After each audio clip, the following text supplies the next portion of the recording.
Bismillahirrahmanirrahim. Today I will teach you two topics, bone fracture and osteomyelitis. Fracture is an important topic because it was asked in the previous exam. A fracture is defined as loss of bone integrity resulting from some mechanical injury or reduced bone strength. Types of fracture. Fracture can be simple, in which the bone does not come in contact with the skin; compound, in which the broken bone comes in contact with the skin; comminuted fracture, bone is broken down into multiple fragments; green stick fracture, in which the fracture does not go throughout the bone, but it only involves a smaller portion. It is common in the children who have soft bones. Displaced fracture, in which the ends of the broken bone are not aligned. Stress fractures occur due to repetitive physical activity which puts stress on the bone, and the fracture develops slowly. Green stick fracture extends only partially through the bone and common in the infants when bones are soft. Pathological fracture involves bone weakened by underlying disease process such as tumor. Healing of fracture. The first response after the bone breaks is the rupture of blood vessels, which results in formation of hematoma. The hematoma fills the fracture gap. The clotted blood provides a fibrin mesh, acts as a scaffold for the influx of inflammatory cells, fibroblasts, and new capillaries. Here you can see the pink, the bluish fibers represent the fibrin meshwork. The platelets and inflammatory cells are degranulated and they release certain factors like platelet-derived growth factor, transforming growth factor beta, fibroblast growth factor. Under the influence of these factors, the progenitor cells become differentiated, and osteoclasts and osteoblasts start performing their function. These osteoprogenitor cells are present in periosteum, medullary cavity, and surrounding soft tissue. And by the end of the first week, soft callus or procallus has been formed. It is basically a mass of uncalcified tissue which provides anchorage between the ends of fractured bones. After 2 weeks, this soft callus is transformed into bony callus. The activated osteoprogenitor cells deposit woven bone. In some cases, the mesenchymal cells also differentiate into chondrocytes that make fibrocartilage and hyaline cartilage. Here the mesenchymal cells, they start producing hyaline cartilage and fibrocartilage, which then undergoes enchondral ossification, and the osteoprogenitor cells, they start undergoing enchondral ossification and result in formation of woven bone. This is the structure of bony callus. This is a very beautiful diagram showing all the 4 phases. You can simply write down in the answer of stages of healing of fracture: hematoma formation, soft callus or fibrocartilaginous callus formation, bony callus formation, and bone remodeling. Here you can see the hematoma fills the fracture gap. Then there is influx of inflammatory cells, the deposition of osteoclasts and osteoblasts, formation of soft callus. The soft callus undergoes ossification resulting in formation of bony callus, and then remodeling occurs.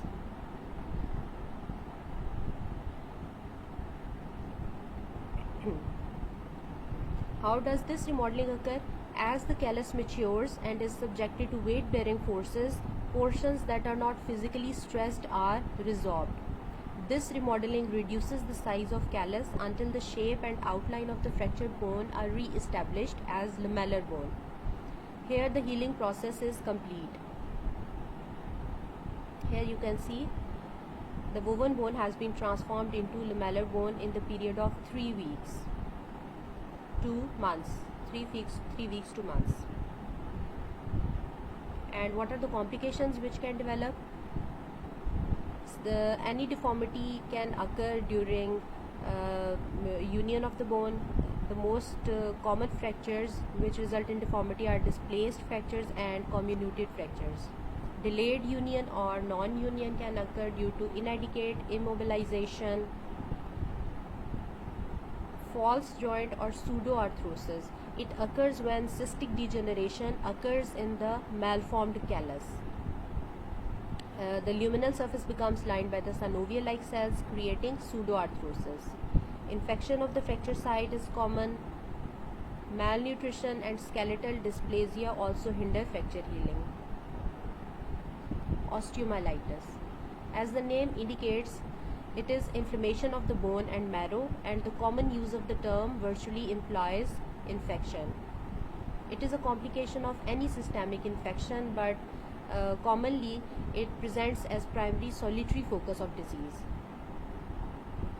The pathogen can be virus, parasite, fungus or bacteria, but common pathogens are pyogenic bacteria and mycobacteria.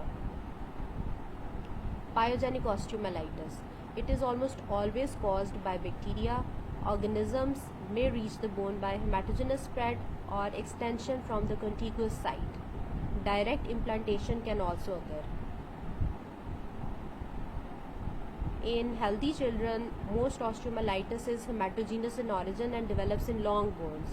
In adults, however, it can occur as a complication of open fracture, some surgical procedure or infection of the feet in diabetics. Staph aureus is responsible for 80 to 90% of the cases. It produces a cell wall protein that binds to the matrix components, collagen particular, and facilitates adherence to the bone. In persons with genitourinary tract infection or IV drug abusers, E. coli, Pseudomonas and Klebsiella are isolated on culture. Mixed bacterial infection can be seen in the setting of direct spread, inoculation of organisms during surgery or into open fracture. In the neonates, Haemophilus influenza and group B streptococci are the frequent pathogens. And this is very important multiple choice question, that individuals with the sickle cell disease are predisposed to salmonella infection.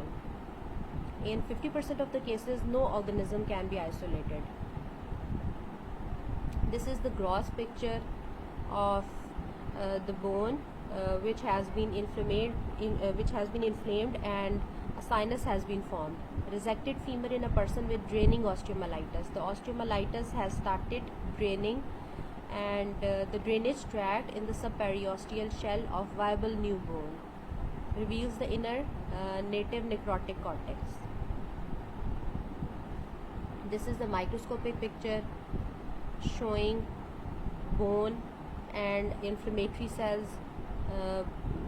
The inflammatory cells as well as the blood vessels, they start the process of forming granulation tissue, and here you can see the dead as well as the viable bone. The location of infection within the bone is influenced by vascular circulation, which varies with age. In the neonate, it penetrates the growth plate, resulting in frequent infection of metaphysis, epiphysis or both. In children, localization of microorganism in the metaphysis is typical. After the closure of growth plate, metaphyseal vessels reunite with their epiphyseal counterparts, and they provide a route for the bacteria to seed the epiphysis and subchondral regions in adults. Osteomyelitis can present as acute form, subacute or chronic. Once in the bone, the bacteria proliferate and they induce acute inflammatory reaction. The bone starts undergoing necrosis within 48 hours, and bacteria and inflammation spread within the shaft of bone. It may percolate throughout the Haversian system to reach the periosteum. And in children, periosteum is loosely attached to the cortex, and subperiosteal abscess can result. Lifting of periosteum further impairs the blood supply to the region, and suppurative as well as the ischemic injury can cause segmental bone necrosis. The dead piece of the bone is known as sequestrum.